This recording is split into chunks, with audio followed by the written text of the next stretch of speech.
Bonsoir à Anagassi, merci de nous accorder cette interview, une brève interview pour trois questions principales de mon côté.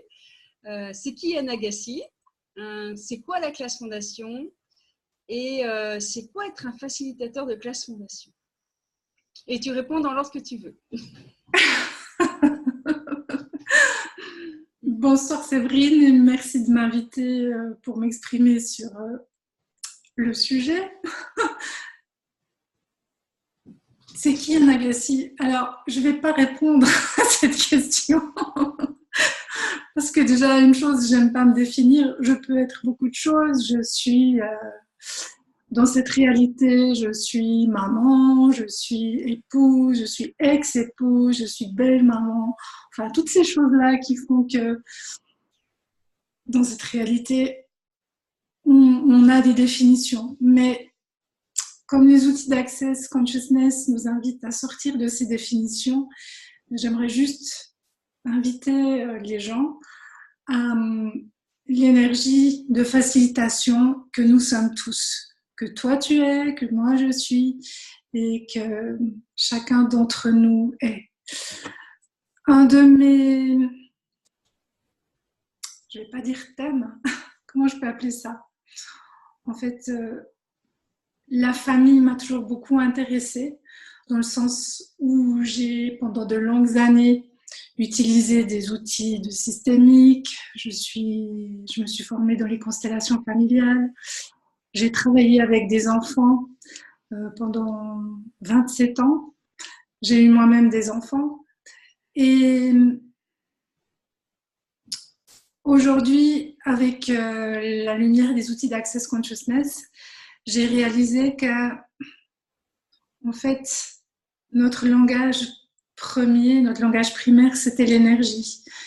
Et quand on vient au monde, on vient dans l'énergie d'une famille, on est imprégné de tout ce qui fait la réalité en fait des gens qui nous entourent. Et avec les outils de fondation,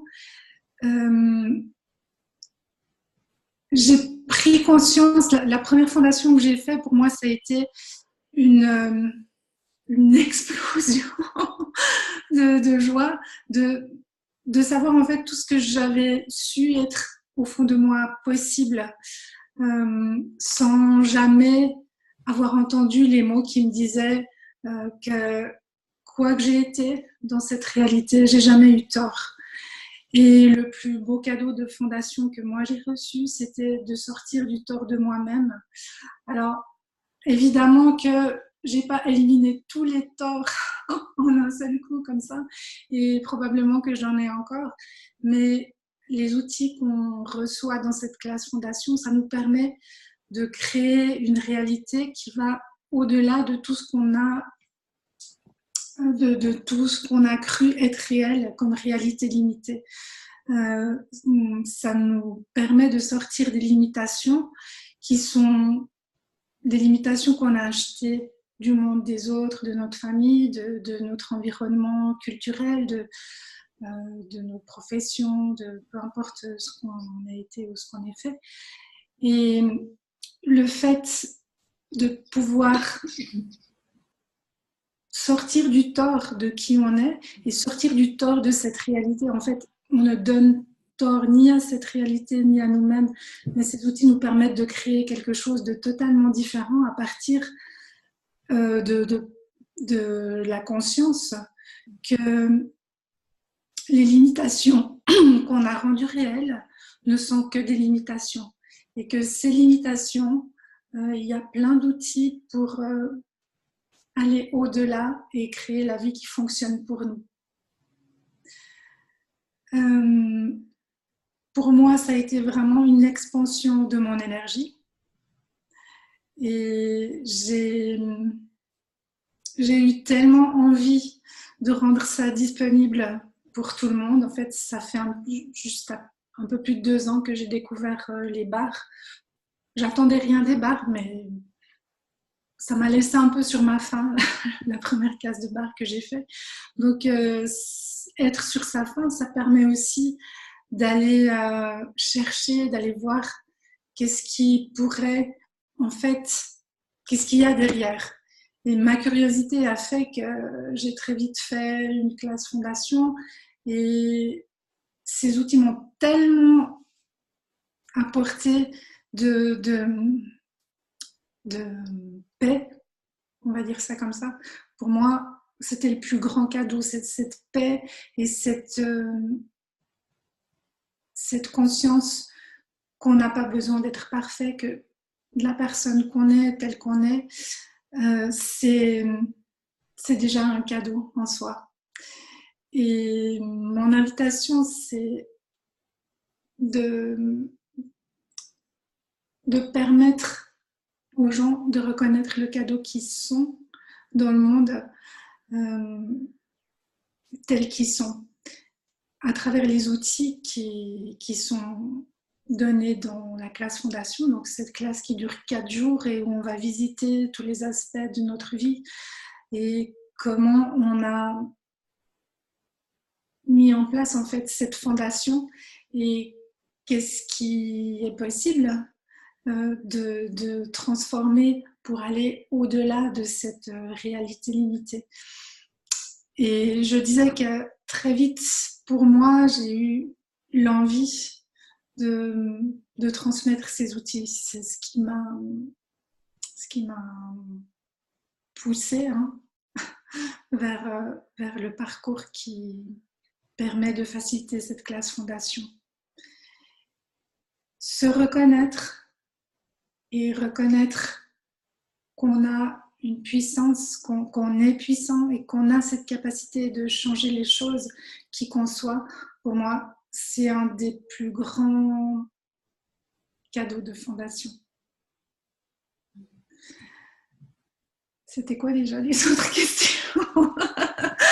Je parle. À ETCF, et j'ai envie d'en rajouter une parce que le fait de cette pratique intensive que tu as, notamment de la question, parce que je t'ai connue sur le groupe sur la question et j'étais bluffée par la fréquence et je me suis rendu compte en plus dans la vie tu en poses encore plus que sur le groupe, bien plus. Et qu'est-ce qui fait que tu as autant pratiqué les outils? Il y a des personnes qui suivent les classes et qui pour autant ne rentrent pas dans cet automatisme de la question. Qu'est-ce qui a déclenché ça? Alors, la question, c'est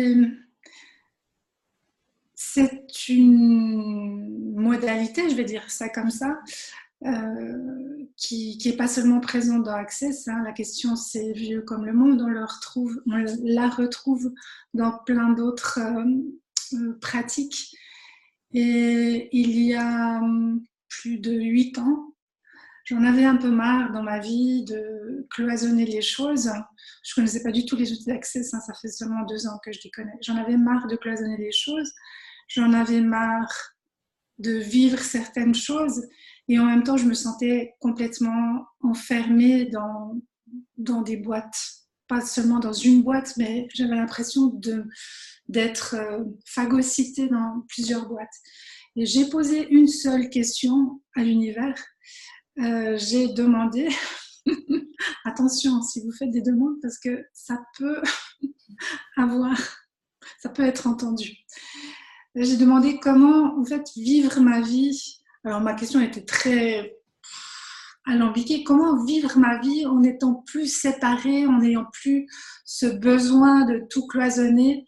J'avais plus envie d'être comme ci avec telle personne, comme ça avec telle autre personne, comme ça dans mon travail. J'avais envie d'être moi partout. Alors j'ai posé ça comme question à l'univers et la réponse n'a pas tardé à venir. Ça a été un grand chamboulement dans ma vie. Enfin, il y a beaucoup de choses qui sont passées. Là, je ne vais pas vous raconter mon histoire. Ce n'est pas le but.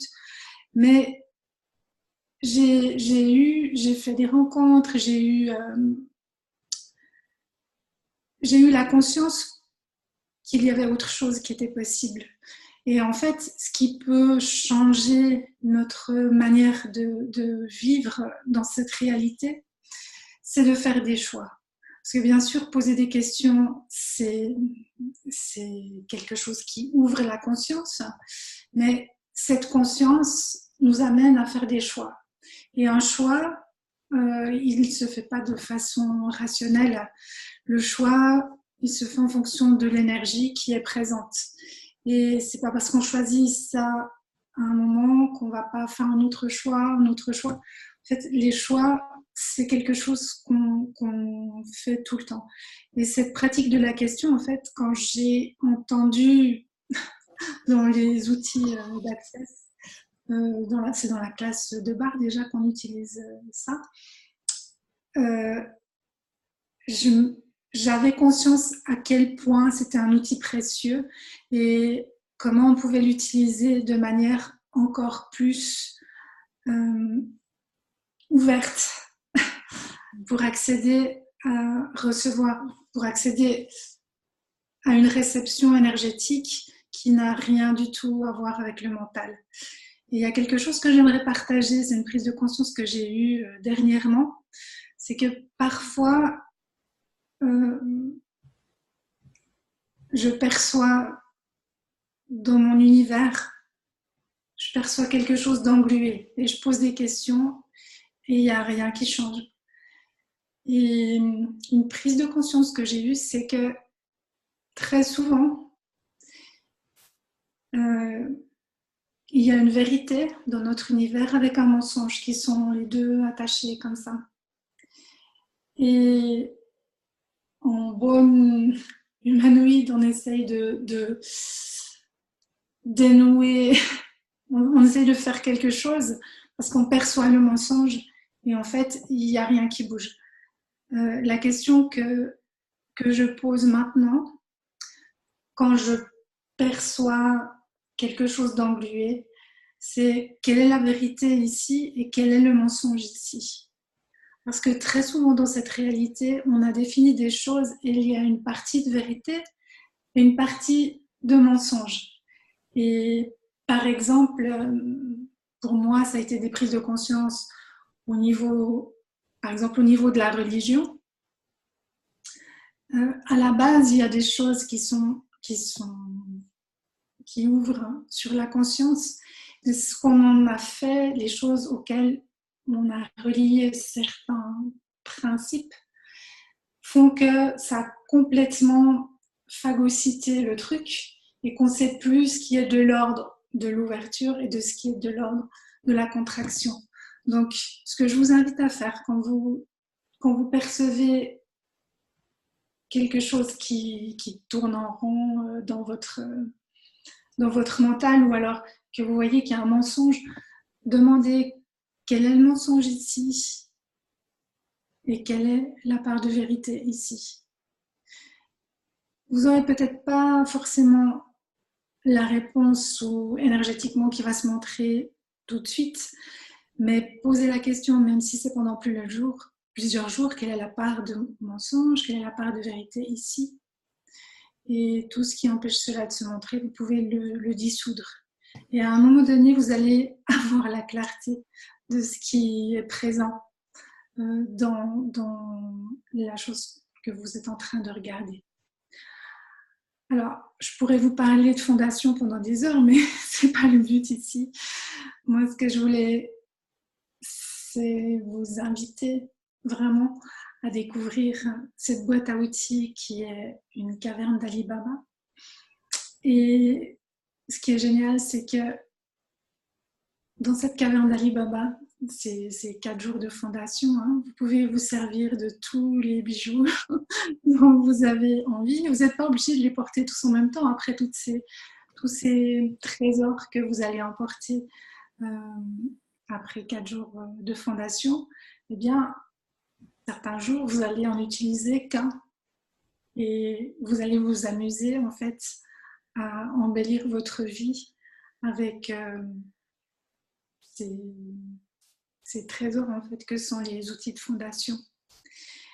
Il y a beaucoup de facilitateurs de fondation et posez la question, en fait, quand vous choisissez une classe fondation, quelle sera ma vie dans 10 000 ans si je fais une fondation avec tel facilitateur, quelle sera ma vie dans 10 000 ans si je fais une fondation avec tel autre facilitateur.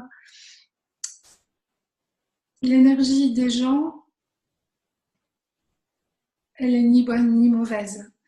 Ce que vous allez trouver dans la classe fondation, c'est forcément quelque chose qui va contribuer à dissoudre et à défaire les limitations que vous avez crues réelles dans votre vie. Donc, si vous avez envie de faire une fondation avec moi, eh bien, les dates sont... Séverine, tu peux me rappeler les dates? Donc, c'est en juillet, il y en a une donc chez toi, à Estavayer-le-Lac, du 11 au 14 juillet. Il y en a une autre au mois d'août, du 15 au 18 août. À Estavayer-le-Lac. À Estavayer-le-Lac et à Lyon, juste avant le SOP de DEL, qui sera en France, on ne sait pas encore où, du 2 au 5 novembre à Lyon-Croix-Rousse. Voilà. Et avec un chat blanc et un chat noir. On est dans le canton de Fribourg ici, où j'habite. Les armoiries sont noirs et blancs. Le chat noir, c'est bon. Merci beaucoup, Anne. Merci Séverine.